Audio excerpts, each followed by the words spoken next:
اعوذ باللہ من الشیطان الرجیم بسم اللہ الرحمن الرحیم الحمد للہ رب العالمین والصلاة والسلام علی سلسلۃ الانبیاء والمرسلین لا سیما علی اشرفہم وافضلہم سیدنا و نبینا بالقاسم محمد وعلی اہل بیتہ الطیبین الطاہرین المعصومین ولعنت اللہ علی اعدائہم اجمعین من الآن الى قیام یوم الدین اما بعد فقد قال اللہ تبارک و تعالی فی کتابہ المبین وهو اصدق الصادقین وقولہ الحق بسم اللہ الرحمن الرحیم وما كان المؤمنون لينفروا كافة فلولا نفر من كل فرقة منهم طائفة ليتفقهوا في الدين ولينذروا قومهم اذا رجعوا الیہم لعلہم یحذرون۔ صلوات پڑھیں حضرات۔ عزیزو، آپ جانتے ہیں کہ ہمارے ان دروس کا موضوع تقلید ہے۔ یہ جو لیکچرز میں پیش کر رہا ہوں اس میں ہماری بات تقلید پر ہو رہی تھی۔ اس سلسلے یا اس کڑی، یہ تیسری کڑی ہے اس سلسلے کی۔ میں نے اس کے لیے جو آیت چنی وہ آیت ہے سورہ توبہ کی 122 نمبر آیت۔ اس کا ترجمہ بس میں آپ کے سامنے پیش کر رہا ہوں، وضاحت میں پہلے 2 لیکچرز میں کر چکا ہوں۔ ارشاد ہو رہا ہے وَمَا كَانَ الْمُؤْمِنُونَ لِيَنْفِرُوا كَافَّةً، مومنین کے لیے یا مومنون کے لیے مناسب نہیں ہے کہ وہ سارے کے سارے جہاد کرنے کے لیے چلے جائیں، مناسب نہیں کہ سارے کے سارے جنگ کرنے کے لیے چلے جائیں۔ فلولا نفر من کل فرقۃ منہم طائفہ، تو پھر ہر قریے سے، ہر بستی سے، ہر گاؤں سے، ہر شہر سے کچھ لوگوں کا ایک گروہ کیوں نہیں نکل کے جاتا لیتفقہوا فی الدین، تاکہ وہ جا کر کے دین کے بارے میں گہرائی سے معلومات حاصل کرے، دین کا علم گہرائی سے حاصل کرے۔ وَلَيُنذِرُوا قَوْمَهُمْ إِذَا رَجَعُوا إِلَيْهِمْ، پھر وہ جب دین کا علم حاصل کر لے گہرائی سے تو پھر آ کر کے اپنے بستی والوں کو سمجھائے، بجھائے، ہوشیار کرے، اللہ کے عذاب سے ڈرائے، جہنم کی آگ سے ڈرائے، لعلہم یحذرون، شاید کہ وہ لوگ گمراہی سے بچ جائیں۔ اس آیت میں گھما پھرا کر کے کہا جا رہا ہے کہ علم دین کچھ لوگ حاصل کرنے جائیں، اور جب علم دین گہرائی سے حاصل کر لیں تو واپس آئیں اور اپنے بستی والے لوگوں کو سمجھائیں بجھائیں، تاکہ بستی والے لوگ گمراہی سے بچ جائیں۔ اب یہ جو عالم آئے گا یا علماء آئیں گے اپنی بستی والوں کو سمجھائیں گے اور بستی والے ان کا کہا مانیں گے، تو یہی تو تقلید ہے، کہنا ماننا ہی تو تقلید کہلاتا ہے۔ اس لیکچر کے شروع میں ہی میں آپ کو ایک قصہ سناؤں بہت اچھا جو میرے ساتھ پیش آیا، تاکہ آپ کو پتہ چلے کہ تقلید کے جو لوگ منکر ہیں یا مخالف ہیں وہ کتنی بے وقوفی کی بات کرتے ہیں۔ قصہ یہ ہے کہ ایک صاحب ہیں جو امریکہ میں رہتے ہیں اور وہ تقلید کے سخت مخالف ہیں، شیعہ ہیں لیکن تقلید کے سخت مخالف ہیں۔ وہ کہتے ہیں کسی بھی مرجع تقلید، کسی آیت اللہ کا کوئی فتویٰ ماننے کی ضرورت نہیں ہے، اور اس کی پھر مخالفت میں وہ صاحب خوب لکھتے ہیں، اور ان کا ایک نیوز لیٹر بھی چھپتا ہے جو دنیا میں وہ الگ الگ گوشوں میں، الگ الگ شہروں میں دنیا کے ڈاک سے بھیجتے بھی ہیں، اور اس میں وہ تقلید کے خلاف خوب لکھتے بھی ہیں، اور کہتے ہیں کہ ہم کو تقلید نہیں کرنی چاہیے، ہمیں کسی کی بات نہیں ماننی ہے، کسی بھی آیت اللہ کی بات وہ ماننے کو تیار نہیں ہے، تقلید نہیں کرنی چاہیے۔ اچھا، میں آپ کو بتا چکا ہوں تقلید کا مطلب ماننا، وہ کہتے ہیں تقلید نہیں کرنی چاہیے۔ اب ہوا یہ کہ ایک بار ایک صاحب یہی ہندوستان میں میرے پاس ان کا ایک نیوز لیٹر جو وہ چھاپتے لے کے آئے، اور انہوں نے کہا کہ آپ کہاں اس جو آپ کتابیں لکھنے کام میں لگے ہیں، کہاں لکھ رہے ہیں، اس کا جواب دیجئے جو یہ ہم لائے ہیں۔ میں نے لیا وہ نیوز لیٹر پڑھا، انگریزی میں تھا، آیتیں لکھی ہوئی تھی لیکن عربی میں، انگریزی میں پورا نیوز لیٹر تھا، اور آیتوں کو استعمال کر کے اور اپنی بات بڑے زور شور سے ثابت کی گئی تھی کہ تقلید بالکل حرام ہے، غلط ہے بالکل۔ ہم نے نیوز لیٹر پڑھا پورا، پھر ہم نے دیکھا کہ اس میں تو امریکہ کا ایڈریس ہے، اور پھر یہ بھی سمجھا کہ اس پہ ڈاک ٹکٹ وغیرہ لگا تو یہ ہر جگہ بھیجتے ہیں ڈاک سے۔ تو میں نے ان سے کہا کہ بھائی دیکھیے یہ تو ٹھیک ہے کہ میں جواب دوں، لیکن یہ جواب زیادہ سے زیادہ میں ان کے پتے پر ان کو بھیج سکتا ہوں، لیکن جن لوگوں کو ساری دنیا میں انہوں نے بھیج دیا، آسٹریلیا بھیجا، نیوزی لینڈ بھیجا، کویت بھیجا، سعودی بھیجا، انڈیا بھیجا، پاکستان بھیجا، میں ان لوگوں کو کہاں جانتا ہوں؟ جہاں جہاں تک انہوں نے اپنی چیز بھیجی وہاں تک میرا جواب پہنچے تب تو مانا بنتا ہے، ان لوگوں تک میری بات پہنچے تب مانا بنتا ہے، وہ ہم کو پتا نہیں۔ خیر یہ بات وہیں پر ختم ہو گئی۔ کچھ سال بعد میری ملاقات ان صاحب سے ہو گئی، میں انہیں پہچانتا نہیں تھا، شکل تھوڑے نہ دیکھی تھی، نام سنا تھا۔ ایک رات پہلے میں ایک صاحب سے، مولانا سے ان کا تذکرہ کر رہا تھا کہ میں نے سنا ہے ایسے ایسے کوئی صاحب ہیں کہ جو تقلید کے بڑے مخالف ہیں اور تقلید کے خلاف لکھتے ہیں۔ انہوں نے کہا ہاں فلاں صاحب ہیں۔ میں نے کہا کیا کبھی مجلس وغیرہ میں آتے ہیں جن سے میری ملاقات ہو جائے؟ میں مجلس پڑھ رہا تھا ان دنوں وہاں۔ انہوں نے کہا کہ نہیں، وہ مجلسوں میں تو بہت کم آتے ہیں، وہ کافی ضعیف بھی ہو گئے ہیں۔ خیر بات ختم ہو گئی۔ دوسرے دن اتفاق سے ایک صاحب کا انتقال ہوا اور ان کی نماز جنازہ تھی قبرستان میں، اور پھر ہم تو نہیں جا سکے تھے، وہ مولانا جن کے پاس میں ٹھہرا تھا ان کے ساتھ وہ صاحب نماز جنازہ کے بعد، دفن وغیرہ کے بعد آ گئے وہاں جہاں ہم ٹھہرے تھے۔ مولانا نے ان صاحب کا تعارف کرایا، اور تعارف کراتے ہوئے بولے یہ وہی ہیں جن کے بارے میں رات میں آپ بات کر رہے تھے، یہی ہیں تقلید کے مخالف۔ اور پھر مولانا کچھ ہاتھ میں سامان لیے تھے، وہ رکھنے کے لیے وہ اندر چلے گئے اپنے کچن میں تاکہ فریج میں وہ کھانے پینے کا سامان رکھتے ہیں۔ اتنی دیر میں یہ صاحب جو سامنے تقلید کے مخالف تھے، ہاتھ میں تو ایک لفافہ لیے تھے، مگر مجھ سے ایک جملہ بولے کہ ہاں میں پرسوں آیا ہوں عراق سے، آغا سیستانی سے 2 ہاتھ کر کے۔ بس یہ ان کا جملہ سننا تھا تو پہلے ہی مجھے وہ تھا، اب تو میرے تن بدن میں آگ لگ گئی کہ آغا سیستانی سے 2 ہاتھ، ان کو کیا آتا ہے آخر؟ میں نے کہا آپ نے؟ کہا ہاں۔ اور پھر انہوں نے وہ اپنا والا نیا جو اس مہینے کا نیوز لیٹر نیا تھا، وہ انہوں نے اس اینولپ سے، اس لفافے سے نکال کے میرے سامنے ایک پڑھایا، وہ گڈھا لیے ہوئے تھے، ایک پڑھایا۔ میں نے کہا یہ کیا ہے؟ میں نے ہاتھ نہیں بڑھایا لینے کے لیے، میں نے کہا یہ کیا ہے؟ کہلے لیجئے تو پڑھیے تو۔ میں نے کہا ہے کیا پہلے یہ بتائیے؟ کہلے لیجئے تو پڑھیے تو۔ ہم نے کہا اچھا یہ بتائیے اس میں یہی تو لکھا ہوگا آپ نے تقلید نہیں کرنی چاہیے؟ کہلے ہاں لکھا تو یہی ہے۔ میں نے کہا بس میں آپ کی بات پر آپ ہی سے عمل کرنا شروع کرتا ہوں، اگر میں نے آپ کا یہ نیوز لیٹر لیا اور آپ کی بات مان لی تو یہ تو تقلید ہو جائے گی، اور تقلید مجھے کرنی نہیں، یعنی مجھے آپ کی بھی بات نہیں ماننی ہے۔ ایسا جواب ملا انہیں کہ تقلید مجھے آپ کی بھی نہیں کرنی۔ ایسا جواب ملا کہ مبہوت کھڑے رہ گئے، کچھ بول ہی نہیں پائے، ایک جملہ نہیں نکلا جواب۔ تو میں آپ لوگوں سے بتانا چاہتا ہوں کہ یہ جو لوگ کہتے ہیں کہ تقلید نہیں کرنی چاہیے، یہ تو سیلف کنٹراڈکٹری اسٹیٹمنٹ دیتے ہیں، یعنی ایسے کہوں جس ڈال پہ بیٹھے وہی ڈال کاٹ رہے۔ ارے خود تمہاری بات کیوں مانی جائے؟ جو تم کہہ رہے ہو تقلید نہیں کرنی چاہیے، یہ بات کیوں مانی جائے؟ یہ بھی تو تقلید ہو جائے گی۔ ہم یہی بات نہیں مانیں گے، سب سے پہلے تمہارے سے شروع کریں گے، ہم یہی بات تمہاری نہیں مانیں گے۔ تو تقلید کے جو لوگ مخالف ہیں وہ اتنا بے وقوفی کا اسٹیٹمنٹ دیتے ہیں کہ ہم کیا بتائیں۔ اب عجیب بات یہ ہے، ہم سے حضرت کہہ رہے ہیں کہ آغا سیستانی کی بات نہ مانیے اور ہم ان کی بات مان لیں۔ واہ بھائی واہ، آغا سیستانی کے نہ مانے، آپ میں ایسے کیا لال جڑیں کہ ہم آپ کی بات مان لیں؟ ہم تو یہ تو جانتے ہیں کم سے کم کہ آغا سیستانی نے عرصے تک قرآن و حدیث اور روایات کا علم حاصل کیا۔ آپ نے کیا کیا جو آپ کی بات مان لوں میں؟ ایک اور صاحب مجھے ملے، ان کا قصہ سن لیے، پھر میں آج کے درس کی طرف آپ کو لے چلتا ہوں۔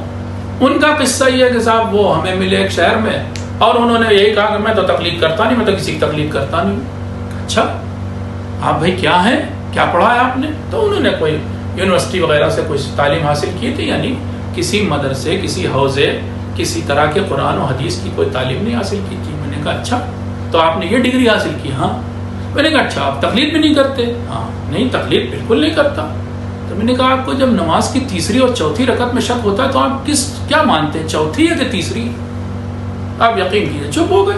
میں نے کہا کہ یہ بتائیے قرآن اسی نماز کی تیسری اور چوتھی رکعت میں یہ جو تسبیحات اربعہ پڑھی جاتی ہیں، یعنی سبحان اللہ والحمد للہ ولا الہ الا اللہ واللہ اکبر، اسے ایک بار پڑھنا چاہیے یا 3 بار؟ اب کیا بولے؟ میں نے کہا کس کی بات مانتے ہیں آپ؟ پڑھی روایت آپ نے اس کے بارے میں؟ 3 اور 4 رکعت کے شک کے بارے میں کئی روایت پڑھی آپ نے؟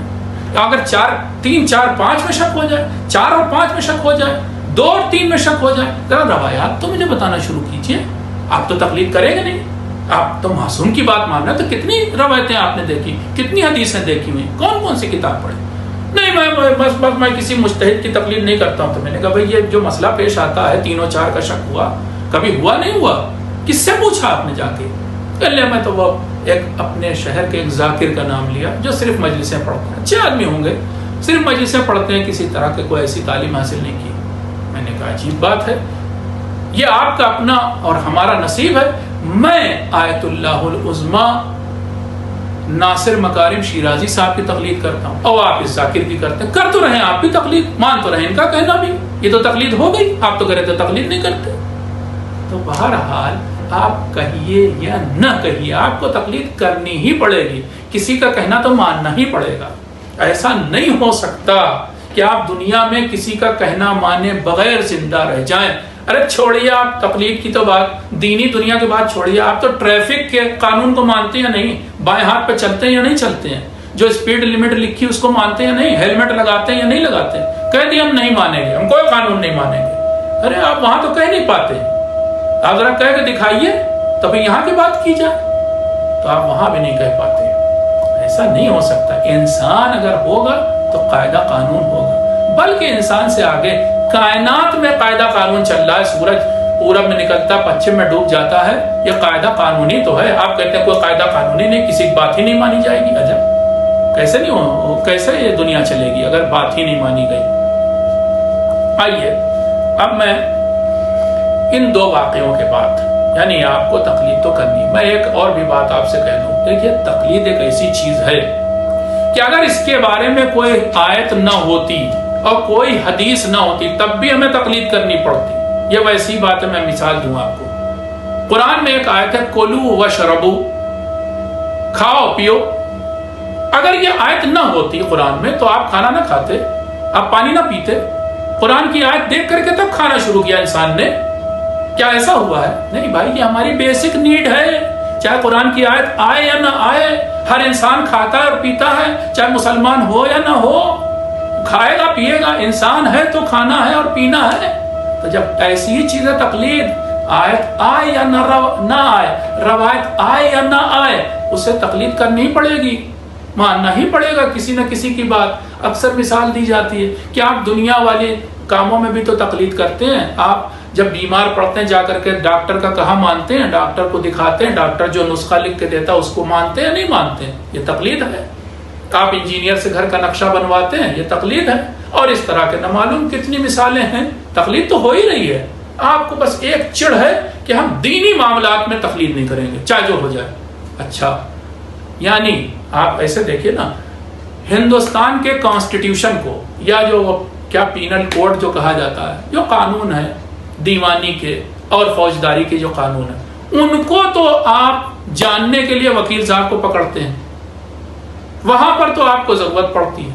لیکن دین کا قانون نہیں مانیں گے. ہندوستان کا، پاکستان کا یا جس ملک میں بھی آپ رہ رہے ہیں وہاں کا قانون مانیں گے، لیکن یہ والا نہیں مانیں گے. بس آیت اللہ کا نام آیا بس ہمارے الرجی ہوئی. یہ کیسی الرجی ہے آپ کو؟ آپ اپنا علاج کروائیے. یہ بات کہیں اور گڑبڑ ہے. یعنی جب ہر جگہ آپ قانون مان رہے تو پھر کیوں نہیں دین کی دنیا میں قانون مانیں گے؟ آپ کیسے بے بند و بار ہو جائیں گے؟ کیا دین اپنانے کا مطلب یہ ہوتا ہے کہ انسان قانون سے اوپر ہو گیا؟ ایسا تو نہیں ہے، کہیں بھی نہیں لکھا. یہ سارا قرآن قانونی قانون بھرا ہوا ہے. تو تقلید تو کرنی پڑے گی. اور میں نے بتایا بہت سارے مسئلے قرآن میں واضح طور پر نہیں آئے. ایک دم ظاہر دکھائیے کہ کاپی رائٹ اونرشپ کوئی آیت دکھائیے، یا اس سے بھی بڑھ کر کے دکھائیے ہنڈی اور حوالہ، اس کے بارے میں دکھائیے کہ کیا آیت ہے کیا روایت ہے. یا اس سے بھی بڑھ کر کے بہت سارے مسئلے میں لکھے ہوئے ہیں، آپ کو سامنے پڑھ دوں گا. مثلاً کہہ رہا ہوں کہ یہ جو ہے وہ پلاسٹک کے بارے میں، چائے کے بارے میں، تمباکو کے بارے میں بہت ساری مثالیں میں آپ کو دے دیں. آپ ذرا لے کے آئیے گا کوئی آیت. پیٹنٹ کے بارے میں کوئی آیت لے کے آئیے گا، تو ایسی کوئی آیت نہیں ملے گی. ٹھیک ہے. یہ جو آپ مثلاً کہہ رہا ہوں کہ یہ جو آپ ٹی وی کا ٹائم بائی کرتے ہیں، کیسے جائز ہے؟ یہ جو ٹی وی چینلز حکومت کو پیسہ دیتے ہیں، کس بات کا پیسہ دیتے ہیں؟ کیا کر لیا انہوں نے؟ یہ جائز ہے ناجائز ہے؟ ذرا آیتیں لائیے، روایتیں لائیے، تو نہیں لا پائیں گے آپ۔ یہ کچھ اصول ہیں کلی، جنرل پرنسپلز، ان کے تحت طے ہوتا ہے۔ وہ جنرل پرنسپل ضرور روایت میں، حدیث میں بیان ہوئے ہیں، قرآن میں بیان ہوئے ہیں، لیکن ان جنرل پرنسپل کو اپلائی کرنے کے لیے بہرحال ایک جانکار چاہیے دین کا، بس اسی کا نام مجتہد ہے، اسی کا نام آیت اللہ، اسی کا نام مرجع تقلید، اس کی بات ماننی پڑے گی آپ کو۔ اب آئیے، میرا وعدہ تھا آپ سے پچھلے لیکچر میں کہ میں آپ کو دکھاؤں گا کہ پیغمبر کے زمانے میں تقلید ہوتی تھی۔ آپ تو کہہ رہے ہیں کہ شیخ توسی کے زمانے میں نہیں ہوتی تھی، اور شیخ صدوق تو اخباری تھے، اور شیخ مفید تو پکے اخباری تھے، اور شیخ حر عاملی تو وہ بھی اخباری تھے۔ اس طرح کے بہت ساروں کا نام اخباریوں میں گنا دیتے ہیں۔ ارے بھائی، میں نے پچھلے درس میں بھی کہا تھا، آپ عقل سے تھوڑا یہ بھی سوچیے گا، جو زمانہ معصومین علیہ السلام کے زمانے سے بہت قریب تھا، ویری کلوز، وہاں پر تقلید کی ایسی خاطر، کیونکہ نئے مسئلے نہیں آئے تو تقلید کی ضرورت نہیں پڑی۔ تقلید کی ضرورت صرف نئے مسئلوں میں پڑتی ہے، ان مسئلوں میں پڑتی ہے جن کا حل یا جن کے بارے میں واضح طور پر قرآن میں آیت نہیں، واضح طور پر کوئی حدیث نہیں ہے، ورنہ تقلید کی ضرورت کیا ہے؟ مثلا کوئی بھی اس معاملے میں تقلید نہیں کرتا کہ سور کا گوشت حرام ہے، قرآن میں آیت لکھی ہوئی ہے۔ کوئی بھی اس بارے میں تقلید کسی کی نہیں کرتا کہ خون کا پینا حرام ہے، کیونکہ قرآن میں آیت ہے۔ کوئی بھی اس بارے میں تقلید نہیں کرتا کہ شراب کا پینا حرام ہے، کیونکہ قرآن میں آیت ہے۔ یہ تو واضح ہے، یہاں تقلید نہیں ہے۔ جو واضح بالکل کلیئر لکھے ہوئے قانون ہے، اس میں تقلید نہیں ہوتی، قرآن میں لکھا ہو یا حدیث میں، یہاں تقلید نہیں۔ تقلید صرف ان چیزوں میں کہ جو نئے مسئلے ہیں، جن کے بارے میں واضح طور پر، کلیئر طور پر آیات میں یا روایات میں کوئی ذکر نہیں ہے، وہاں تقلید ہوتی ہے۔ اب میں جو دکھا رہا ہوں وہ دیکھیے، پیغمبر کا زمانہ ہے، اب دیکھیے وہاں تقلید ہو رہی ہے۔ ایک صلوات پڑھ دیے پہلے آپ پیغمبر کے لیے، اللہم صلی علی محمد۔ ان کے زمانے میں تقلید، دیکھیے 13 سال تک پیغمبر مکے میں رہے، 10 سال تک مدینے میں رہے۔ اس 13 سال کے آخری سال جو تھے تقریباً 11 12 اور وہ 13 سال کا کچھ حصہ، 10 11 12 سال جو ہیں، یہ 3 سال بڑے امپورٹنٹ ہیں۔ اس میں کیا ہوا، پیغمبر مکے میں، لیکن دور دور سے مکے میں لوگ آتے تھے حج کرنے کے لیے، یہاں تک کہ کافر لوگ، بت پرست لوگ بھی حج کرنے آتے تھے، گرچہ انہوں نے حج کی شکل بگاڑ دی تھی مگر حج کرنے آتے تھے، اور مکہ ہر حساب سے سینٹر تھا، آتے تھے لوگ۔ کچھ لوگ مدینے سے، اس وقت ابھی مکے سے مدینے گئے نہیں رسول، مدینے سے کچھ لوگ آئے مکے حج کرنے کے لیے، یہ ابھی مسلمان نہیں ہے، کافر ہیں، آئے حج کرنے کے لیے۔ اور وہاں پر انہوں نے چرچا سنا کہ یہاں ایک شخص ہے کہ جو اپنی رسالت کا اعلان کرتا، نبوت کا اعلان کرتا، نیا پیغام لایا، یہ ہے وہ ہے۔ ان لوگوں نے کہا بھائی ایسے آدمی سے ملیں گے ضرور، اور پھر انہوں نے پیغمبر سے ملاقات کی عقبہ کیا نام ہے، عقبہ اولا کے پاس، وہ جو آپ شیطان کو دیکھتے ہیں نا، 3 شیطان ہیں مینا کے میدان میں، وہاں وہ جو پہلا والا، وہاں پر چھپ کر کے بیچاروں نے ملاقات کی، کوئی دیکھے نہ، ورنہ پیغمبر بھی اس زمانے میں زیادہ ساتھی نہیں تھے، ہر طرف تقیہ کا سمجھ لیے دور تھا۔ خیر ملاقات ہوئی، ان لوگوں نے پیغمبر سے، پیغمبر کا میسج سنا، پیغام سنا، بہت متاثر ہوئے، مسلمان ہو گئے۔ یہ لوگ تقریباً روایات میں آیا 10 11 لوگ تھے، مسلمان ہو گئے، لوٹ گئے۔ اب اگلے سال پھر آئے یہ لوگ حج کرنے، تو ان کو جو دقتیں پیش آئیں وہ ان کے مد نظر تھیں۔ اگلے سال آئے تو کچھ اور لوگ بھی مسلمان ہوئے، لگ بھگ 80 کی تعداد میں اور نئے ہو گئے، 80 84۔ لیکن وہ جو پہلے والے تھے انہوں نے کہا پیغمبر ہم گئے تو مدینے مگر ہمیں بہت سارے مسئلے نہیں معلوم تھے، اب ہم کس سے پوچھتے وہاں، اس لیے آپ اب کی بار ہمارے ساتھ ایک معلم کو، ایک ٹیچر کو، ایک استاد کو بھیجیے تاکہ وہ ہمیں بتائے کہ اسلام کیا چیز ہے۔ پیغمبر نے ایک آدمی، ان کے دور کے حفیظات بھائی تھے، مصعب ابن عمیر، جو شہید بھی ہوئے، جنگ احد میں شہادت ہوئی، پیغمبر سے شکل میں مشابہ بھی بہت تھے، اتنے مشابہ تھے کہ وہ شہید ہوئے، خبر یہ اڑی، افواہ یہ اڑی کہ پیغمبر شہید ہو گئے جنگ احد میں۔ خیر ان کو بھیجا مصعب ابن عمیر کو ان لوگوں کے ساتھ استاد اور معلم بنا کر کے، اب وہاں گئے یہ، اور انہوں نے اسلام کی باتیں، لیکن ظاہر سی بات ہے ہر مسئلہ تو پیغمبر نے ابھی تک بتایا نہیں تھا، نہ ان کو نئے نئے مسئلے پہ لوگ پوچھتے ہیں، جیسے کہ ابھی آپ سے میں نے کہا کہ 3 اور 4 رکعت میں شک ہو جائے تو کیا کریں، اس طرح کے بہت سارے مسئلے، ٹھیک ہے پلاسٹک نہیں تھی، پیٹرولیم نہیں تھا، لیکن یہ اس طرح کے تو مسئلے تھے، کہ صاحب ہمارے خون نکل آیا، منہ کے اندر خون نکلا، جبڑے سے نکلا، باہر نہیں آیا منہ سے، اس کو گھونٹ لیں، حرام ہے کہ اگل دیں؟ تو اب یہ سب جو اس طرح کے مسئلے ہیں وہ تو اس دور میں بھی تھے۔ تو اب میں آپ سے پوچھتا ہوں، کیا مصعب ابن عمیر ہر مسئلے کے لیے جو انہیں نہیں آتا تھا پیغمبر کے پاس آتے تھے؟ نہیں، پیغمبر نے موٹی موٹی باتیں بتا دی، خون کا پینا حرام ہے۔ اب انہوں نے اپلائی کیا کہ خون کا پینا حرام ہے، تو یہ والا بھی جو ہمارے مسوڑے سے نکلا بہرحال خون ہے، اگر میں اسے اپنے حلق سے نیچے اتاروں گا تو حرام ہے۔ مثال دے رہا ہوں آپ کو، تو حرام انہوں نے حکم دے دیا۔ تو اس طرح کے تو باتیں، پھر یہ غیر معصوم تھے نا مصعب ابن عمیر، معصوم تو نہیں تھے، ان کی تقلید کر رہے تھے یا نہیں مدینے والے؟ اور آپ کو بتائیں، تاریخ آپ پڑھیے نماز جمعہ کی کہ کب شروع ہوئی۔ ایک روایت، بلکہ زیادہ تر روایتیں یہ کہتی ہیں کہ نماز جمعہ مکے میں نہیں شروع ہوئی، پیغمبر تو ابھی اس کے بھی 2 سال بعد گئے مدینے، وہاں مصعب ابن عمیر نے پہلی نماز جمعہ قائم کی مدینے میں۔ تو مصعب نے کیسے قائم کر دی؟ نیا ایک کام شروع کر دیا؟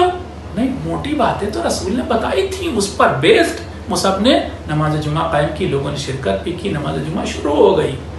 اب آپ کہنا شروع کیجئے کہ صاحب ہم تو کسی کی تقلید نہیں کریں گے سوائے معصوم کی۔ لو، مدینے والے سے تم سے اچھے تھے 1400 سال پہلے کے مدینے والے، کہ وہ غیر معصوم کی تقلید کرنے کو تیار تھے، کیونکہ انہیں پتا تھا کہ یہ غیر معصوم نمائندہ ہے معصوم کا۔ اتنی تو وہ بھی عقل رکھتے تھے، تمہاری عقل تو وہ 1400 سال والوں جیسی بھی نہیں ہے۔ پھر یہ تو ایک مثال دی، پیغمبر کچھ عرصے کے بعد مدینے گئے، پھر مدینے سے بعد میں فتح مکہ ہوئی، 7 سال بعد فتح مکہ ہو رہی، یعنی مکے کو آ کر کے فتح کیا۔ فتح کرنے کا مطلب یہ نہیں کہ لڑائی لڑی تھی، بلکہ مکے والوں کو سے کہا کہ بھائی تم اسلام اختیار کر لو۔ وہ لوگ مان بھی گئے، سارا مکہ لگ بھگ مسلمان ہو گیا۔ کعبے کو جو ہے وہ وہاں سے بت ہٹائے گئے، توڑے گئے بت کو، سارا واقعہ سنتے ہیں، کعبہ دھویا گیا، پاک کیا گیا۔ یہ فتح مکہ کے وقت۔ اب فتح مکہ جب ہو گئی، پیغمبر واپس اپنے شہر کہہ لیں مدینے لوٹنے لگے۔ انہوں نے یہاں پر پھر ایک کو نمائندہ بنایا جس کا نام تھا معاذ ابن جبل۔ اب تو بہت سارے مسئلے، اب تو نماز کا حکم آ چکا، نماز جمعہ کا حکم آ چکا، نماز جنازہ کا حکم آ چکا، اس کے علاوہ زکوٰۃ کا حکم آ چکا، رمضان کے روزوں کا حکم آ چکا، بہت ساری نئے سب چیزیں آ چکی۔ اب ان پر بیسڈ یہاں پر معاذ ابن جبل نئے مسئلے اگر پیش آ رہے تھے تو بتا رہے تھے لوگوں کو۔ میں پھر پوچھتا ہوں، معاذ ابن جبل کیا معصوم تھے؟ تو ان کی تقلید مکے والے کیوں کر رہے تھے؟ پھر ان کو پیغمبر نے کیوں یہاں چھوڑا تھا؟ پھر تو پیغمبر کو حضرت علی چھوڑنا چاہیے تھا کہ تم معصوم ہی کی تقلید ہونی چاہیے، غیر معصوم کی کیسے ہو جائے گی؟ پیغمبر کے پاس آپشن بھی اویلیبل تھا کہ وہ حضرت علی کو چھوڑ دیتے، لیکن حضرت علی تو اپنے ساتھ لے گئے۔ چھوڑا کسے؟ معاذ ابن جبل کو۔ اور معاذ ابن جبل کی وہ مکے والے 1400 سال پہلے کے مکے والے جو آپ سے اس اعتبار سے بہتر تھے کہ ان کی عقل اتنی کام کرتی تھی کہ یہ معصوم کا نمائندہ ہے، اس لیے ہمیں اس کی بات ماننی چاہیے۔ یہ تو دور پیغمبر تھا۔ دور امیر المومنین دکھاتے ہیں آپ کو۔ دور امیر المومنین میں جناب مالک اشتر جو امیر المومنین کے اتنے معتبر صحابی تھے، اتنے قریبی صحابی تھے، ان کو مصر کا گورنر بنایا تھا مالک اشتر کو۔ اور اس زمانے میں جو گورنر ہوتا تھا وہی امام جمعہ ہوتا تھا اور وہی نمائندہ ہوتا تھا۔ وہی ایسا نہیں گورنر ہوتا تھا کہ وہ صاحب دین سے کوئی تعلق ہی نہ رکھتا ہو، دین مذہب کے اسے مسائل معلوم ہوتے تھے۔ اور مالک اشتر سے زیادہ کون جانتا تھا بھائی امیر المومنین کو یا اسلام کو؟ امیر المومنین نے ان کو وہاں معین کیا۔ اب کہاں مصر میں اور کہاں امیر المومنین کوفے میں؟ کیا مالک اشتر ہر مسئلے کا حل پوچھنے کے لیے کہ مولا یہ آدمی جس کا نام سعد ہے، اس کا نام عمر ہے، اس نے ایک مسئلہ پوچھ لیا، مجھے نہیں آتا، میں آیا ہوں آپ سے پوچھنے کے لیے؟ کیا ہر بار آتے تھے؟ اگر آتے تھے تو تاریخ میں دکھاؤ لکھا ہوا کیا آتے تھے، یا پھر فون کرتے تھے؟ اس زمانے میں تو فون نہیں تھا، تو پھر کیسے مسئلے کا حل بتاتے تھے؟ اچھا، ہر مسئلے میں اتنا موقع بھی نہیں ہوتا کہ آپ خط لکھ دیجئے 3 مہینے بعد جواب آئے گا۔ ارے مر گیا کوئی آدمی اس وقت بھی تو اس کی جان کے بارے میں کیا کیا جائے؟ وہ مسئلہ آپ نے بعد کے زمانے میں آیا، لیکن اگر اس زمانے میں آتا کہ ایک عورت مر گئی، اندر اس کے پیٹ کے اندر جو ہے وہ بچہ ہے، زندہ ہے، کاٹ کے نکالا جائے یا ایسے ہی دفن کر دیا جائے؟ مالک اشتر کے زمانے میں مسئلہ پیش آتا تو کیا پوچھنے آتے حضرت علی سے؟ ارے بھائی کچھ تو اپنے عقل سے اجتہاد کرتے بتاتے نا، یہی اجتہاد ہے۔ لیکن یہ اجتہاد وہ نہیں ہے کہ حضرت علی سے ہمارا کوئی تعلق نہیں، ان کی تعلیم سے ہمارا کوئی تعلق نہیں۔ قرآن اور رسول کی حدیث، امیر المومنین کی حدیث کی روشنی میں مالک اشتر مسائل کا حل دیتے تھے۔ اور ان کی بات لوگ مانتے تھے، لیکن پھر بھی مالک اشتر معصوم تو نہیں تھے. آپ تو کہہ رہے ہیں معصوم کی تقلید کریں گے، تو مالک اشتر تو ان کی تو تقلید ہوتی تھی. اس دور کے بھی شیعہ آپ سے بہتر تھے کہ وہ ان کی بات مان لیتے تھے. اور پھر میں اور بھی مثالیں دے سکتا ہوں، اور اس کے بارے میں تو تاریخ میں نہیں، تاریخ کی بات نہیں کر رہا ہوں، معتبر ترین کتاب نہج البلاغہ. اب اس سے زیادہ آپ کیا مانیں گے بھائی؟ قرآن کے بعد ہمارے یہاں شیعوں میں نہج البلاغہ کا ہی سب سے زیادہ رتبہ ہے. اس نہج البلاغہ سے میں آپ کو حوالہ دے رہا ہوں، مکتوب یعنی خطوط جو ہیں امیر المومنین کے 67 نمبر خط انہوں نے اپنے ایک گورنر جن کا نام تھا قسم ابن عباس، یہی عبداللہ ابن عباس جن کو ابن عباس کہا جاتا ہے، انہی کے بھائی قسم ابن عباس کو گورنر بنایا تھا مولا نے اپنی خلافت کے دور میں مکے کا. خود مولا کہاں تھے؟ کوفے میں. گورنر کہاں کا بنایا؟ مکے کا. اور قسم سے کیا کہا تھا؟ لیجئے فتویٰ کا لفظ سنیے.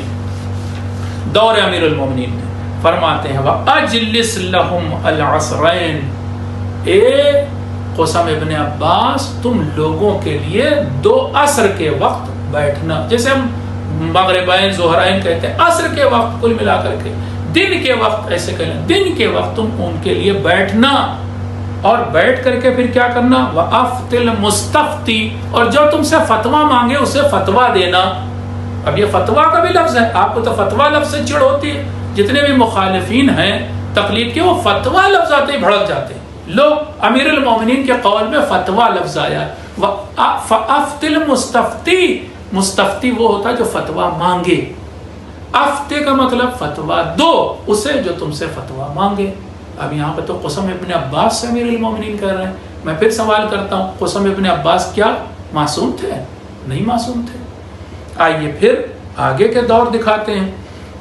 ہے جناب امام حسین علیہ السلام نے جناب حبیب ابن مظاہر کو خط لکھا تھا. اس خط میں کیا لکھا تھا؟ من حسین ابن علی الی رجل فقیہ، حسین ابن علی کی طرف سے رجل فقیہ، وہی فقیہ جس کی فقاہت، فقہا، تفقہ، جس کی ابھی ہم نے آیت بھی پڑھی.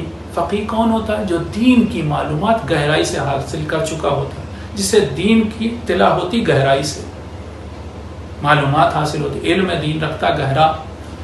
تو جناب حبیب ابن مظاہر کوفے میں موجود تھے، امام حسین علیہ السلام مدینے میں. اب اگر کوفے میں کسی شیعہ کو کوئی مسئلہ پیش آتا تھا تو کیا وہ گھوڑا دوڑاتا ہوا مدینے آتا تھا؟ ذرا دیکھیے گا نقشے میں کہ کتنا فاصلہ ہے کوفے سے اور مدینے کا. زندگی پھر آدمی کی ختم ہو جاتی، ہر مسئلے کے لیے دوڑتا آتا چلا جاتا، پھر پہنچتا، پھر کوئی مسئلہ آتا پھر دوڑتا چلا آتا، پھر کھانا پینا بھی بند کر دیتا، اپنا کاروبار بھی بند کر دیتا، پھر جو بھی وہ محنت مشقت کرتا تھا وہ بھی بند کر دیتا، فتوی پوچھتا رہتا، اصل مسئلے پوچھتا رہتا معصوم کے پاس آ کر کے. نہیں، ایسا نہیں ہے. امام حسین علیہ السلام کی طرف سے ایسے سمجھیے گویا حبیب ابن مظاہر وہاں پر کوفے میں امام کے نمائندے تھے. اور ہے بھی ایسا، وہ کوفے کے شیعوں کے سردار کہلاتے تھے جناب حبیب ابن مظاہر. تو حبیب ابن مظاہر معصوم تھے؟ نہیں معصوم تھے، لیکن نمائندے تھے معصوم امام کے. اس کو سمجھنے کی کوشش کی. اور اگلا دور، 2-3 دور بیچ کے اسکپ کر دیتا ہوں، آتا ہوں آپ کو امام محمد باقر علیہ السلام کا دور دکھاتا ہوں. امام محمد باقر علیہ السلام کے بہت قریبی صحابی تھے، بہت ساری روایات ان سے نقل بھی کی ہیں انہوں نے. ان کا نام تھا ابان ابن تغلب. ابان ابن تغلب اتنا زیادہ علم رکھتے تھے، اور ان کے یہ کہوں کہ ان کے اندر اتنا علم رچ بس گیا تھا، معصوم کی تعلیمات کو ایسا انہوں نے حاصل کیا تھا، قرآن و حدیث پر ایسا عبور رکھتے تھے کہ امام نے ان سے فرمایا یا ابان اجلس فی المسجد المدینہ وافت الناس فانی احب ان یرا مثلک فی شیعتی. اے ابان ابن تغلب، تم مسجد مدینہ میں بیٹھا کرو اور فتوے دیا کرو. مجھے پسند ہے کہ میرے شیعوں میں تم جیسا انسان پایا جائے اور دکھائی دے. دیکھیے یہاں تو مولا کہہ رہے مجھے پسند ہے کہ فتویٰ دو، تم جیسا انسان ہو جو فتویٰ دیتا ہو. امام خود سے کہہ رہے ہیں فتویٰ دو. افتن الناس، افتن الناس کا مطلب لوگوں کو فتویٰ دو. تو یہاں تو امام کہہ رہے ہیں. اور یہ میں پھر پوچھتا ہوں، کیا یہ ابان ابن تغلب معصوم تھے؟ نہیں، معصوم کے نمائندے تھے. تو اب یہاں پر بھی بات ثابت ہو گئی میری. آئیے میں اگلا دور دکھاتا ہوں. حضرت امام جعفر صادق علیہ السلام کا دور ہے. ایک شخص آیا جس کا نام تھا شعیب ابن یعقوب اقرقوقی. عام شیعہ تھا لیکن راوی ہے, بہت سی روایات اس نے نقل کی ہیں لیکن روایت کی حد تک راوی ہے. یہ ابھی فتویٰ دینے کی حد تک نہیں پہنچا, روایت نقل کر سکتا ہے, معتبر ہے, سچا آدمی ہے. تو اب یہ آتا ہے شعیب ابن یعقوب اقرقوقی اور امام سے یعنی چھٹے امام علیہ السلام سے سوال کرتا ہے کہ مولا کبھی کبھی ربما احتجنا ان نسأل عن الشیء فمن نسأل. اے مولا کبھی کبھار میرے سامنے ایسے کچھ مسئلے پیش آتے ہیں کہ جس کا حل مجھے چاہیے ہوتا ہے, میں کس سے سوال کروں, اس کے بارے میں کس سے پوچھوں؟ آپ تک نہیں رسائی ہے, میں نہیں پہنچ سکتا, میرا شہر دور ہے, میں آپ تک کیسے پہنچوں؟ تو امام نے دیکھیں جواب کیا دیا, علیکا بالاسدی, تمہاری ذمہ داری ہے کہ تم اسدی سے اس مسئلے کا حل حاصل کرو. جو مسئلہ تمہارے سامنے پیش آئے وہ اسدی سے. اسدی کون؟ انہیں کو ابو بصیر کہتے ہیں. ابو بصیر امام ششم علیہ السلام کے بہت قریبی صحابی تھے, ایسے صحابی جو فتویٰ دے سکے ہیں یعنی قرآن اور حدیث کی روشنی میں مسئلے کا حل بتا سکے ہیں. ان کو امام نے وہ جو کلی قانون تھے, جنرل پرنسپلز تھے, وہ بتائے ہوئے تھے, سمجھائے ہوئے تھے. ان کی روشنی میں اسدی یعنی ابو البصیر فتویٰ دیتے تھے اور کہہ رہے امام اس سے شعیب ابن یعقوب اقرقوقی سے کہ اس سے پوچھا کرو نا. تو چھٹے امام کے دور کو بھی آپ کو ایک روایت دکھا دی, ایک روایت اور دکھاتا ہوں, اور وہ بھی کس دور کی؟ چھٹے امام علیہ السلام کے دور کی. دیکھیے پھر بڑی تفصیلی روایت ہے, پڑھ دیتا ہوں آپ کے سامنے. اس میں کیا ہے, امام کے پاس ایک شخص آتا ہے, وہ بھی امام کا معتمد ہے, شیعہ ہے, محب اہل بیت ہے. وہ آتا ہے تو امام اس سے پوچھتے ہیں, اس کا نام کیا؟ معاذ ابن مسلم.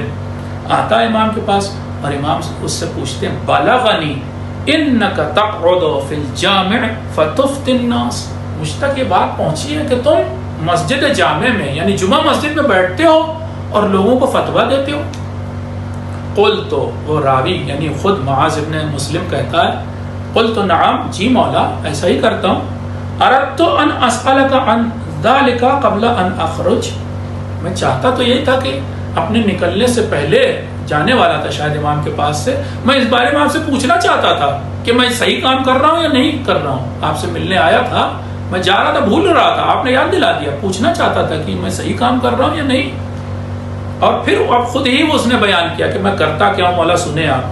انی اقعد فی المسجد فیجیء الرجل فیسألنی عن الشیء, میں مسجد میں بیٹھ جاتا ہوں تو کبھی کبھی ایسا ہوتا ہے کہ ایک کوئی انسان آتا ہے جو مجھ سے کوئی سوال پوچھتا ہے. جب سوال پوچھتا ہے تو میں پوچھنے والے کو دیکھتا ہوں, فَإِذَا عَرَفْتُهُ بِالْخِلَافِ لَكُمْ, میں اگر دیکھ لیتا ہوں کہ اس کا مذہب کوئی اور ہے, یہ اس مخالف مذہب کا, اہل سنت کا ماننے والا ہے جو آپ کا مذہب نہیں رکھتے. اختلاف کا مطلب ہر جگہ مخالفت نہیں ہوتا, عربی میں مختلف ہونا, یہ مختلف مذہب رکھتا ہے آپ سے یعنی شیعہ نہیں ہے, تو میں کیا کرتا ہوں, اخبرتہ بما یفعلون, تو میں اسے وہ فتویٰ بتاتا ہوں جو اہل سنت کا ہوتا ہے. پھر کیا ہوتا ہے, پھر آگے کہہ رہا وہی شخص, وَيَجِيءُ الرَّجُلُ عَرِفَهُ بِمَوَدَّتِكُمْ, پھر کبھی کبھی ایسا ہوتا ہے, کوئی ایسا شخص بھی آتا ہے, کوئی ایسا مرد بھی آتا ہے کہ جو آپ کی مودت رکھتا ہے یعنی محب اہل بیت ہوتا ہے. میں جانتا ہوں اس کے بارے میں کہ یہ محب اہل بیت ہے, تو میں کیا کرتا ہوں, فَأَخْبَرُهُ بِمَا جَاءَ مِنْكُمْ, پھر میں اس سے وہ چیز بتاتا ہوں جو میں نے آپ سے سیکھی, آپ لوگوں سے یعنی آپ اماموں سے سیکھی ہے. پھر تیسری قسم کا انسان, وَيَجِيءُ الرَّجُلُ لَا عَارِفُهُ وَلَا أَدْرِي مَنْ هُوَ, اور کبھی کبھی ایک ایسا انسان آتا ہے مجھ سے مسئلہ پوچھنے کے لیے جس کے بارے میں مجھے نہیں پتا کہ یہ شیعہ ہے کہ سنی ہے کہ کیا ہے, مجھے نہیں پتا, میں نہیں پہچانتا اسے. اس کے لیے کیا کرتا ہوں, فَأَقُولُ جَاءَ عَنْ فُلَانٍ كَذَا وَجَاءَ عَنْ فُلَانٍ كَذَا, پھر میں اسے بتاتا ہوں کہ دیکھو بھائی سنیوں میں یہ ہوتا ہے, شیعوں میں یہ ہوتا ہے, ان کے امام یہ کہتے ہیں, ان کے امام یہ کہتے ہیں, اور سنیوں بھی سارے فرقے بتاؤ. اس زمانے میں بہت سارے امام پیدا ہو گئے تھے, یہ ایک الگ سے گفتگو ہے. آج 4 امام مانے جاتے ہیں نا سنیوں, اس زمانے میں کئی ہو چکے تھے. خیر میں ان کے ہر ایک کا فتویٰ بتا دیتا ہوں. ادھر سے بیچ میں کہہ رہا اسی میں, فَأَدْخِلْ قَوْلَكُمْ فِي مَا بَيْنَ ذَلِكَ, میں بیچ میں وہ سارے قول بتا رہا ہوں, بیچ میں آپ کو ایک قول لگا دیتا ہوں. کہتا ہوں کہ چھٹے امام تو نہیں، جعفر ابن محمد جو مدینے میں ہے نا وہ ایسا کرتے ہیں، سمجھ رہے ہیں؟ چھٹے امام کا قول اسی میں شامل کر دیتا تھا۔ پھر امام فرماتے ہیں، سب سن کر کے چھٹے امام اس سے کہتے ہیں اسنع کذا، ایسا کیا کرو تم، ایسا کیا کرو۔ اور پھر فرما رہے ہیں فإنی کذا اصنع، میں بھی ایسا ہی کرتا ہوں جیسا تم کرتے ہو، کہ اگر ایسا آدمی آ گیا کہ جو تھوڑا ادھر کا ماننے والا ہے اہل سنت کا، تو میں اس کا ہی فتویٰ بتا دیتا ہوں۔ اگر ایسا آیا جو ہمارا ماننے والا، تو میں بتاتا ہوں شیعت کیا ہے، شیعوں کا کیا نظریہ ہے اس بارے میں۔ اور اگر ایسا کوئی آیا کہ جو ابھی ہمیں پتہ نہیں کہ کیا، البتہ ہر جگہ پر امام علم غیب سے کام نہیں لیتے تھے کہ ہمارا چاہنے والا ہے کہ نہیں چاہنے والا ہے، نہیں پتہ ہے تو اس کو ویسا بتا دیا کہ وہ یہ کہتے ہیں، وہ یہ کہتے ہیں، میں یہ کہتا ہوں، تو امام ایسا بتا دیتے تھے۔ امام تو یہاں کہہ رہے ہیں کہ ایسا کیا کرو، ٹھیک ہے نا۔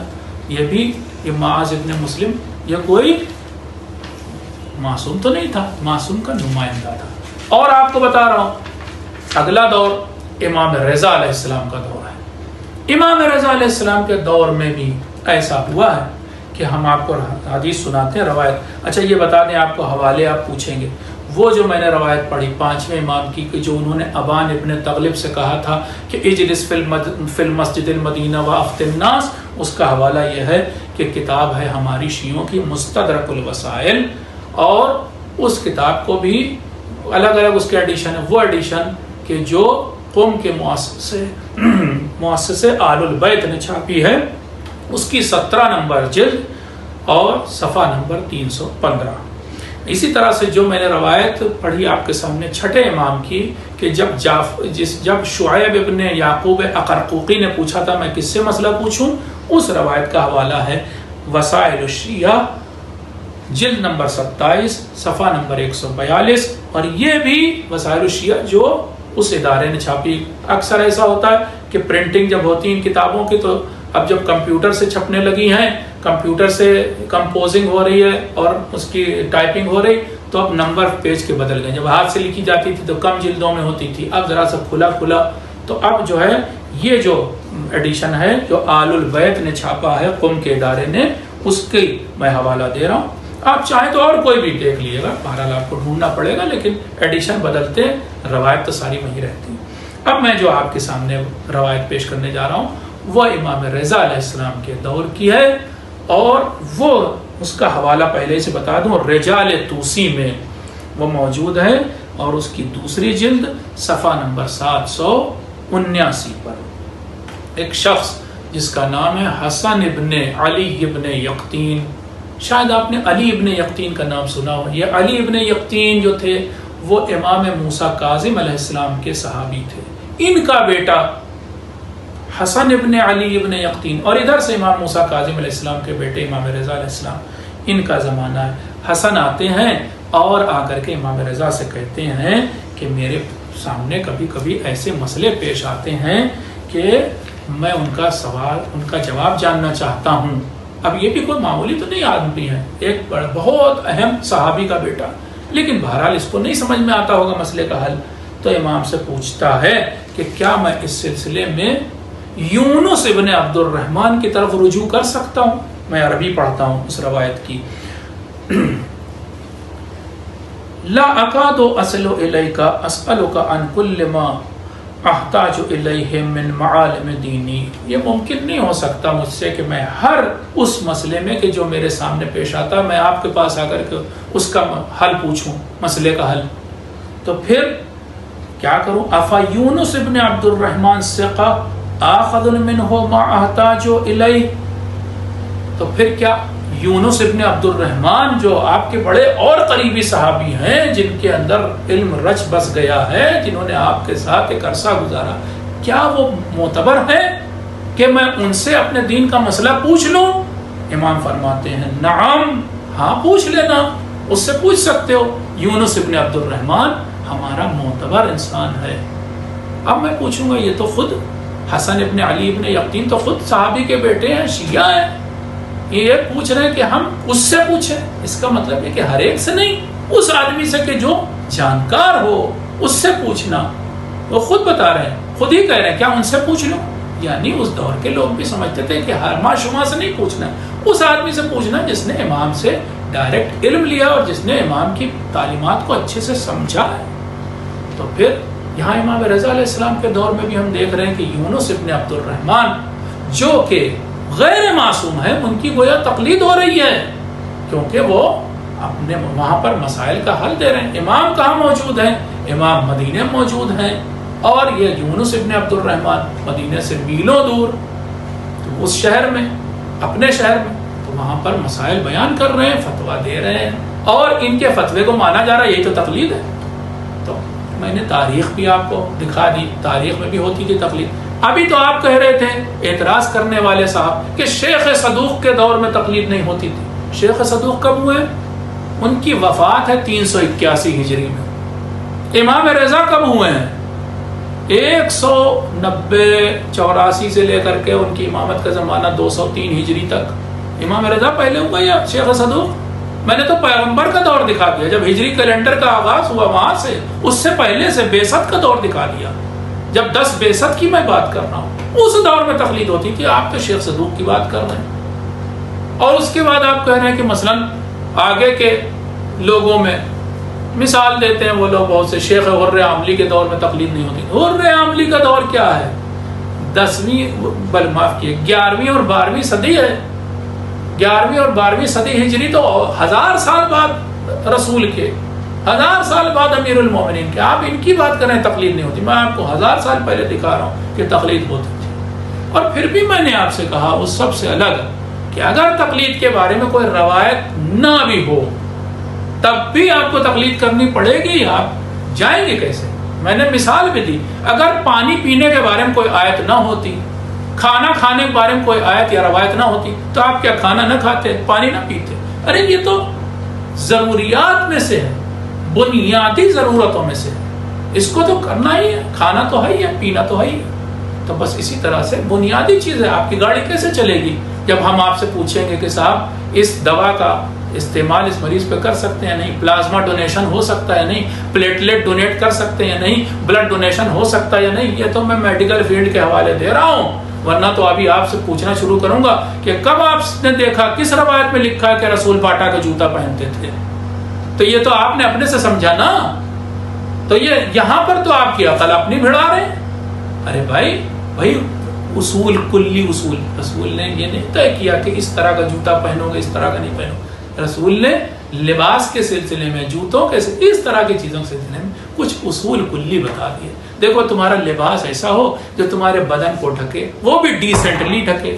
دیکھو تمہارا مثلا عورت سے کہا کہ تمہارا پردہ ایسا ہو کہ یہ چیزیں ڈھکی ہوئی ہونی چاہیے۔ اب تم چاہے وہ سوتی کپڑے کا بناؤ اپنا برقع یا پھر پولی ایسٹر کا بناؤ، یہ سب نہیں طے کیا رسول نے۔ نیلا بناؤ کہ پیلا بناؤ کہ کالا بناؤ کہ سفید بناؤ، یہ سب نہیں طے کیا۔ یہاں پر چھوڑا، اصول کلی دے دیے ہم کو کہ یہ چیز ڈھکی ہونی چاہیے۔ لباس کے بارے میں، ہر چیز کے بارے میں نہیں ہو سکتا تھا کہ ایک ایک چیز کے بارے میں بیان کیا جائے۔ قرآن بہرحال یعنی 2 دفتیوں کے بیچ میں آنا تھا، یا قرآن ایسا ہوتا کہ دنیا کی ہر چیز چینی کی پلیٹ میں کھاؤ اور تام چینی کی پلیٹ میں نہ کھاؤ، یہ کہاں لکھا جاتا؟ مثلاً کہہ رہا ہوں، کتنے آپ گھر کے اندر گھومیے اور اپنے گھر کو دیکھیے، اور تھوڑا گھر سے باہر چلے جائیے، بازار کو دیکھیے، پھر دیکھیے کون سی چیزیں رسول کے زمانے میں یا اماموں کے زمانے میں ہوتی تھی اور کون نہیں ہوتی تھی۔ آپ کو خود احساس ہوگا لاکھوں اور کروڑوں چیزیں تھیں کہ جو اماموں کے زمانے میں نہیں تھی۔ جتنے پریزرویٹیوز، فوڈ کلر اور فلاں یہ کچھ نہیں تھا۔ اس طرح سے شکر ہی نہیں بنتی تھی جو آپ کھا رہے ہیں۔ کیسے؟ کون سا حکم لگا؟ وہی حکم کلی جو امام نے بیان کیا۔ کس نے لگایا؟ وہی مجتہد، وہی آیت اللہ، وہی مرجع تقلید۔ تو آپ کہتے ہیں ہم مانیں گے نہیں، تو پھر کس کی بات مانیں گے؟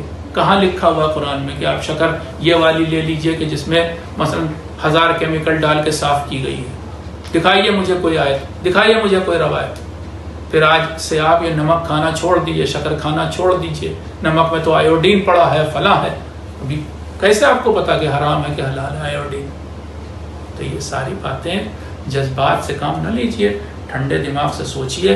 رہ گئی تاریخ تو میں بس جلدی کچھ مراجع تقلید، یہ بھی آپ کو میں نے پچھلے درس میں بتایا تھا کہ جو زمانہ اماموں کے زمانے کے قریب تھا اس میں اتنے نئے مسئلے نہیں آئے تھے، نئی چیزیں نہیں تھی کہ ہمیں ہر تقلید کی ضرورت پڑے.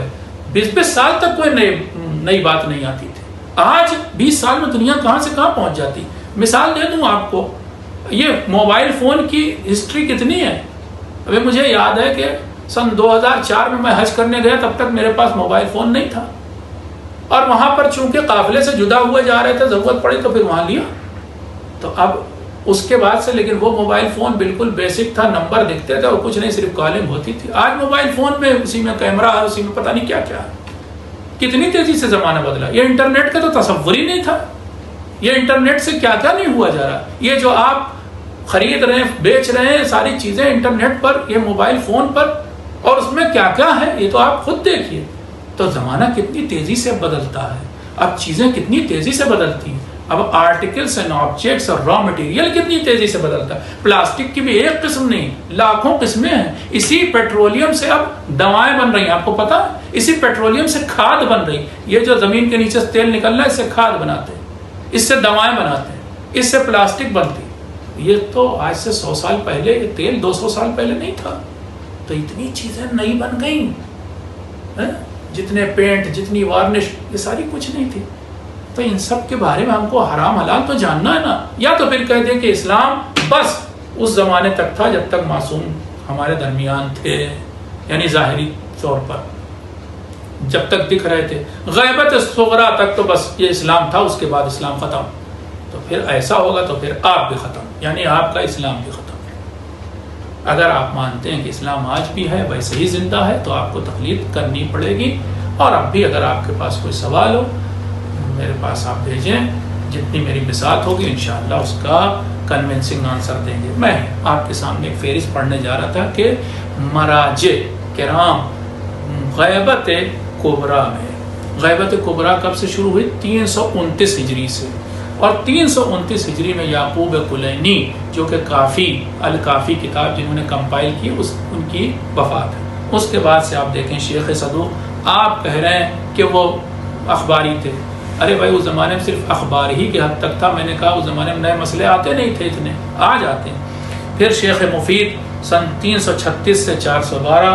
پھر علی ابن حسین سید مرتضیٰ، اور وہ 355 سے 436 تک. پھر سید رضی انہوں نے نہج البلاغہ کو جمع کیا 359 سے 404 ہجری تک.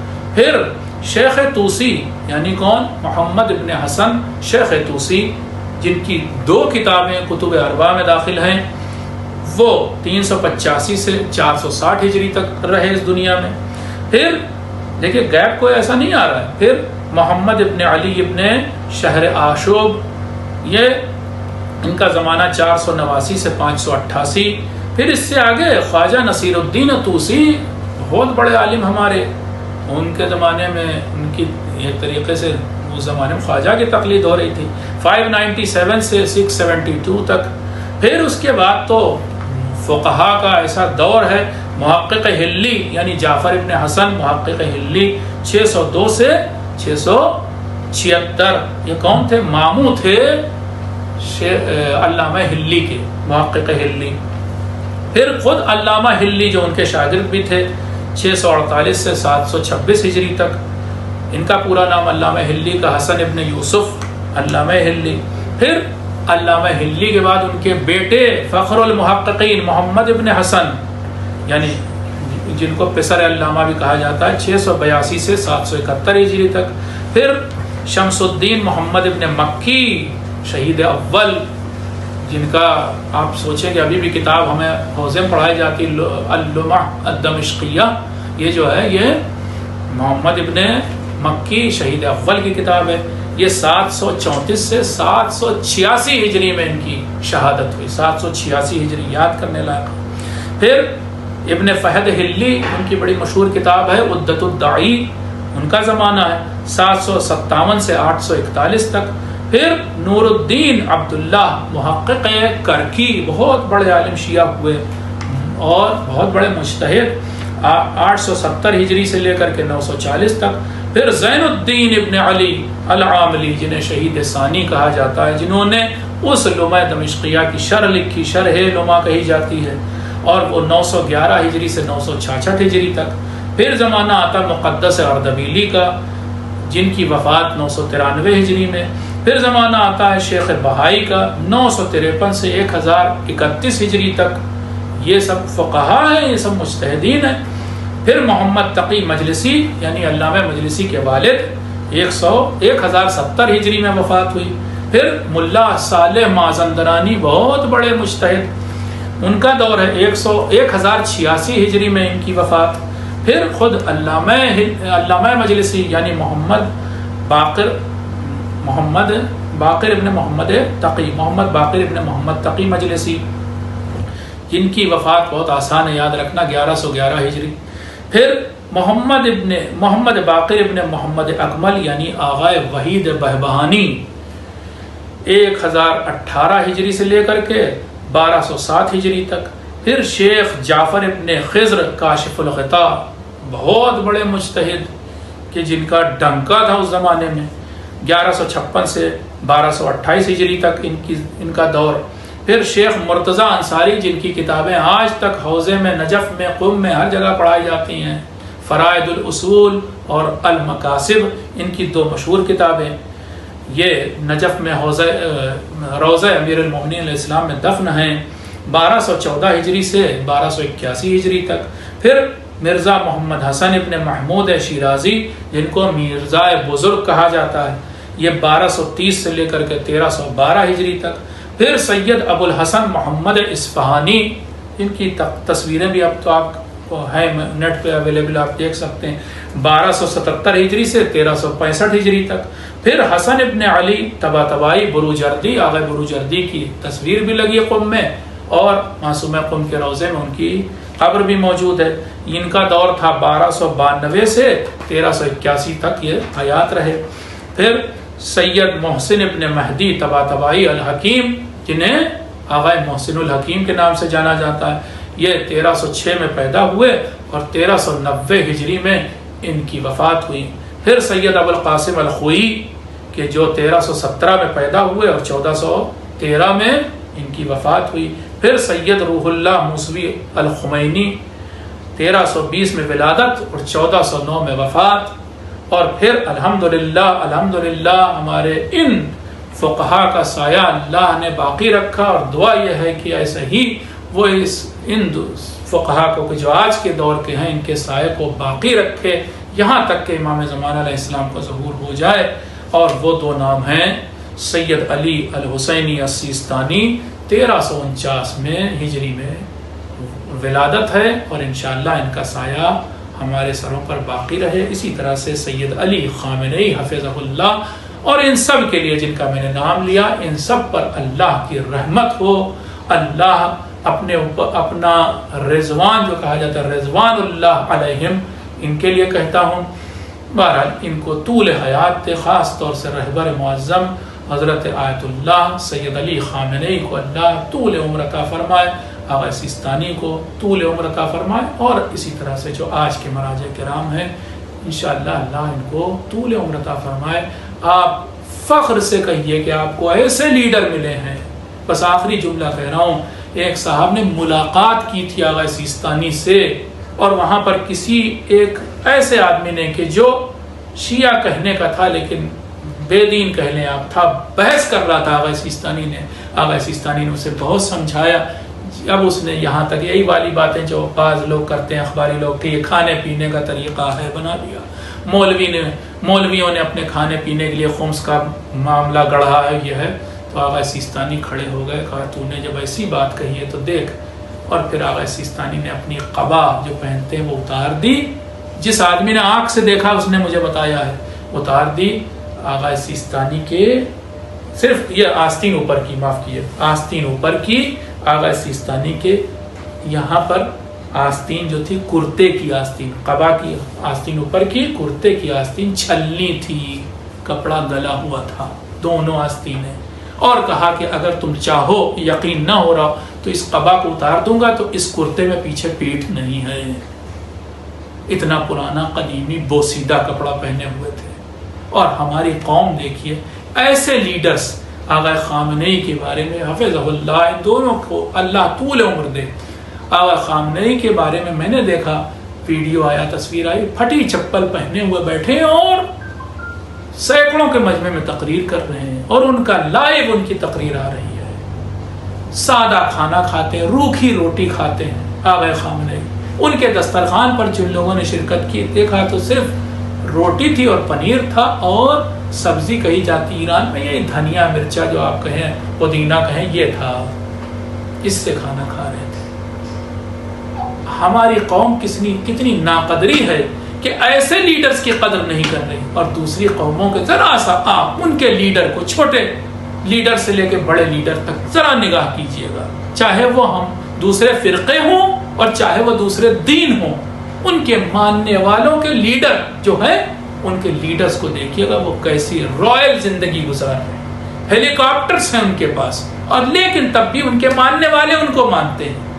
لیکن ہمارے ہاں اتنے اچھے لیڈر ہونے کے باوجود ان کے ماننے والے ان کو، ان کی نہ وہ عزت کرتے ہیں، نہ ان کا احترام کرتے ہیں، نہ ان کی قدر کرتے ہیں۔ عزیزوں، ہم بڑے بدقسمت لوگ ہیں۔ اللہ نے ہمیں ایسی نعمتیں دی جو دنیا کی کسی امت کو، کسی قوم کو نہیں دی، لیکن ہم قدر کرنا نہیں سیکھے۔ اللہ وہ دن لائے کہ ہمارے دلوں میں ان علماء کا احترام، دل سے احترام پیدا ہو، ہم ان کے اوپر اپنی جان چھڑک دیں، ہم ان کی جان بچانے کے لیے اپنی جان دے دیں، کیونکہ انہوں نے اسلام کے لیے اپنی جانیں داؤں پہ لگائی رکھی ہیں۔ ان میں سے بہت سے ہیں کہ جو جانا چاہتے ہیں امام حسین علیہ السلام کے حرم میں زیارت کرنے کے لیے، حضرت علی کے حرم میں زیارت کرنے کے لیے، مگر سیکیورٹی ریزن کی وجہ سے نہیں جا پاتے۔ کیا ان کا دل نہیں تڑپتا ہوگا حسین کے لیے؟ کیا وہ نہیں چاہتے ہوں گے کہ وہ بھی زیارت کریں؟ ہم اور آپ ہو جاتے ہیں مگر وہ بیچارے نہیں جا پاتے، اس لیے کہ وہ چاہتے ہیں کہ شیعت بچی رہے، اور ہم ایسے ناقدرے لوگ ہیں کہ ان کی اس قربانی کو بھی نہیں دیکھتے۔ اللہ وہ دن لائے، آئیے ہم مل کر کے دعا کریں کہ ہمارا امام جلد از جلد ظہور فرمائے، تاکہ ہم سمجھیں کہ اسلام کیا ہے اور اسلام والے کیا ہے۔ بسم اللہ الرحمن الرحیم۔ اللہم کل ولیک الحجۃ ابن الحسن صلواتک علیہ وعلی آبائہ فی هذه الساعة وفی کل ساعة ولیا وحافظا وقائدا وناصرا ودلیلا وعینا حتی تسکنہ ارضک طوعا وتمتعہ فیہا طویلا۔ اللہم صل علی محمد وآل محمد۔